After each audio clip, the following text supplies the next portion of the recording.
బాలినేని పైన జనసేన నిన్నటిదాకా అభిప్రాయం ఏంటి, ఇవాళ అభిప్రాయం ఏంటి, ఎలా మారుతుంది అని అంటున్నాను నేను. ఇప్పుడు ఒక వ్యక్తిని మీరు అంచనా వేసేటప్పుడు ఏ పార్టీలో ఉన్న ఇప్పుడు సమస్య ఉన్నది, ఇప్పుడు ప్రజలకు అందుకు ఇట్లా తయారు, ప్రజలు ఎందుకు డబ్బులు తీసుకొని ఓట్లేస్తున్నారు ఇందుకే. ఇప్పుడు అందరూ ఒకే తాను ముక్కలే, తేడా ఏం లేదు ప్రజలకు. ఈ పార్టీ అయితే ఆ పార్టీ అయితే కండువాలు మార్చుకుంటా అంటారు. అందుకే ప్రజలు తప్పుపడతారు చాలామంది, డబ్బులకు అమ్ముకోబోతున్నారు, ఓట్లకు అమ్ముడుపోతున్నారు. ఏం చేయాలి ప్రజలు మరి? ఇప్పుడు రేపు పొద్దున జనసేన అభ్యర్థిగా బాలినేని పోటీ చేస్తాడు. నిన్నటిదాకా టీడీపీ అభ్యర్థి, ఎంతమంది నాయకులు మారలేదు అట్లా.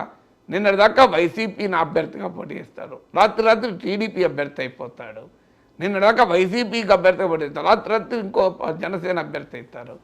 ఇది చూసినాక ప్రజలకు ఎవడైతే ఏరా అయితే తనకాయ పడగొట్టుకోవడానికి నాకేం తేడా ఉన్నది? ఇప్పుడు ఏ కండ వేసుకొని వస్తే మనిషి మారలే కదా. ఇప్పుడు సమస్యలో జగన్ టీడీపీలో జనసేనలో చేరడు, పవన్ కళ్యాణ్